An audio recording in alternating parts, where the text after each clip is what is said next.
Well then, on this week's Movie Buff, we get seriously lovey with Javier Bardem, then we get magical with the Spiderwick Chronicles, and we'll check out the latest from the makers of Ice Age. If you like your movies to be stuffed full of romance with a healthy dose of cheese, then look no further than Love in the Time of Cholera. Based on the classic novel by Gabriel Garcia Marquez, it tells the story of young poet Florentino Ariza, who falls in love with his neighbour Fermina. But when her father discovers the love affair played by an unintentionally funny John Leguizamo, our star-crossed lovers are forced apart for the next 50 years. We warned you it would be a weepy.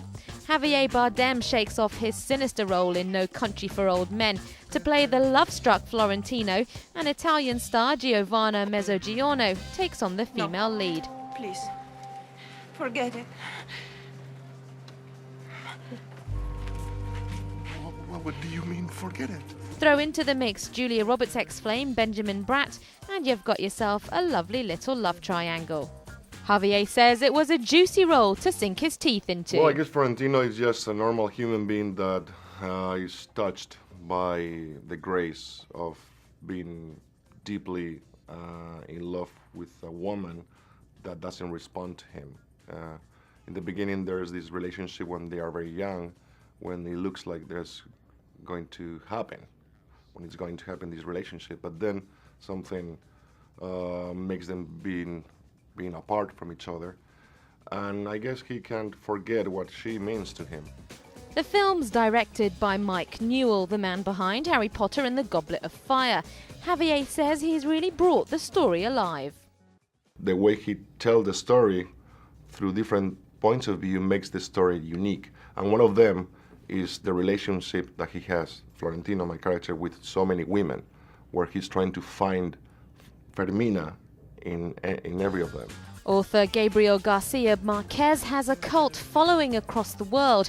Benjamin Bratt says he jumped at the chance to take on the role. He's beloved by everyone all over the world, and this book in particular, I think, is... This film is not for all you hard nuts out there. Instead, it's a sweeping romantic epic that's sure to make you slip on your sunglasses to hide that tear-streaked face. Love in the Time of Cholera is in cinemas from Friday the 21st of March.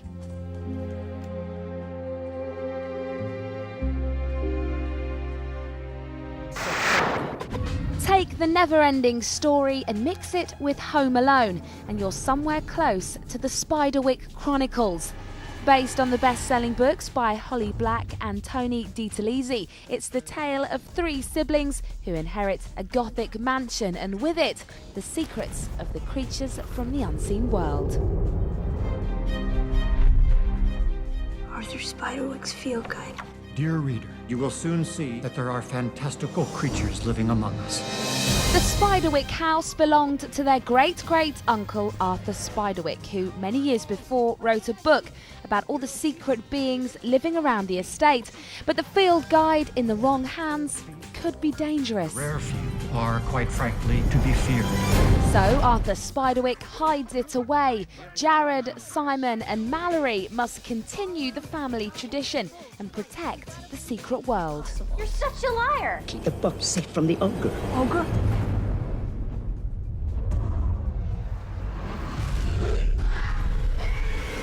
Give me the book. You should have if I got one! There's no such Twins Jared and Simon are played by English teenager Freddie Highmore, who manages to create two completely different brothers. 17-year-old Irish actress Sarah Bolger masters the art of sword fighting to appear as older sister Mallory. For those of you having serious Potter withdrawal, this magical fantasy could well fill the void. There's no one more animated than Jim Carrey, which is why when those cartoon movie makers come a-calling about a new role, he's probably their first choice. I get terrible reception up here. How's this then? Can you hear me? Must be nice to stroll in your tracksuit and avoid hours in the makeup chair, as that's exactly what the funny man did in Horton Hears a Who. Just try saying that after you've had a few. The 46-year-old lends his voice to an elephant in the adaptation of Dr. Seuss's children's book. We can be a secret society that controls the balance of power in the world. Horton. And no one else can join unless they wear funny hats.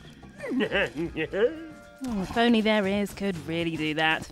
The story finds the Heffalump trying to save the town of Whoville. Only problem is, their world is so little, you can barely see it.